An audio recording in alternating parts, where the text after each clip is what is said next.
იღუმენი ნიკონი, განკითხვა. თქვენ სულ დამივიწყეთ და არაფერს მწერთ. რა ხდება მანდ თქვენთან? არადა ჩემამდე მოაღწია ხმებმა, რომ ეკლესიასთან ორი პარტია ჩამოყალიბდა, რომლებიც სიმართლისათვის ბრძოლის კეთილის საბაბით სასტიკად ვერ იტანენ ერთმანეთს. აშკარაა, რომ ეს ამას სოფლის სიბრძნისაგან, ანუ იაკობ მოციქულის სიტყვის სამებრ ეშმაკის სიბრძნისაგან მოდის. ნუ ძვირს აიტყვით ძმანო ჩვენო ურთიერთარს, რომელიც ძვირს აიტყოდის ძმისათვის და განიკითხავდეს ძმასა, თვისა განიკითხავს ჯულსა და ჯულის ჯულსა. უკეთუ ჯულსა სჯი არ ხარ მყოფელ ჯულისა, არამედ გამკითხველ. ერთი არ სჯულის მდებელი და გამკითხველი, რომელი შემძლებელ არს ცხოვრება და წარწმედად. შენ ვინ ხარ, რომელი განიკითხავ მოყვასსა? იაკობ მოციქული.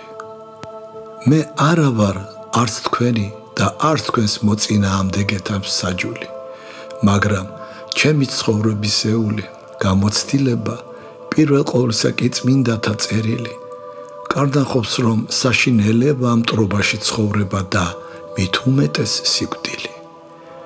ამას სოფლის ვერავითარი სიმართლე ვერ გაამართლებს მტრობას. ამას სოფლის მეთქი ვამბობ, რადგან ზეციური სიმართლე მშვიდობას იძლევა, როგორც შინაგანს ისე გარეგანს. ახლა რომ მოკვდეს ის, ვისაც თქვენ მოწინააღმდეგეთ მიიჩნევთ, დაიტანჯებით, რადგან ადრე თუ გვიან იგრძნობთ საკუთარ დანაშაულს. ჩვეულებრივ ეს ლოცვის დროს ხდება. თქვენ რომ მოკვდეთ ღმერთმა დაგიფაროთ, იცოდეთ, რომ ყველა თქვენი კეთილი საქმე და ცხონების მთელი იმედი გაქარწყლდება. თქვენ მტრობის მთესველთა ხელში ჩავარდებით. ღვთის სასუფეველში მშვიდობისა და სიყვარულის სამეფოა, იქ მტრობა ვერ შევა. თუ ის მოკვდება, ვისაც თქვენ ეკიშპებით, როგორღა შეურიგდებით მას მისი სიკვდილის შემდეგ.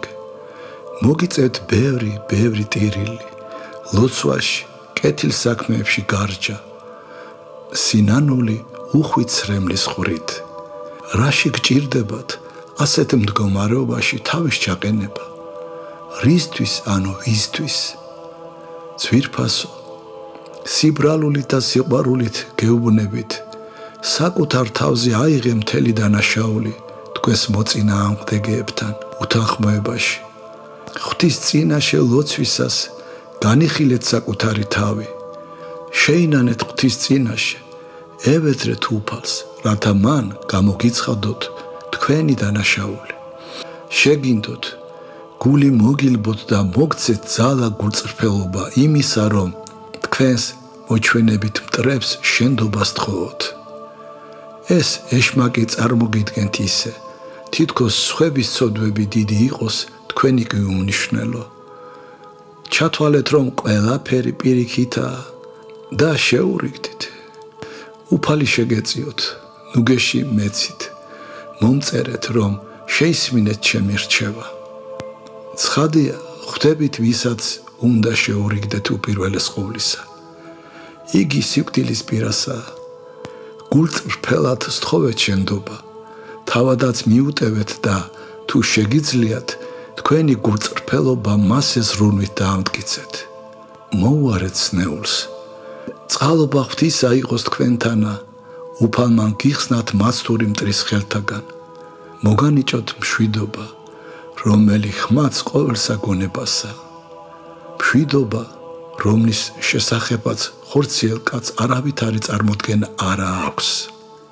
ტყუილად კი არაა, რომ ეკლესიაში ღვთისმსახურების დროს მრავალჯერ წარმოითქვის მშვიდობა ყოველთა. ადამიანებთან მშვიდობის გარეშე არ არსებობს ქრისტიანობა, არამედ მხოლოდ თავისმოტყუება.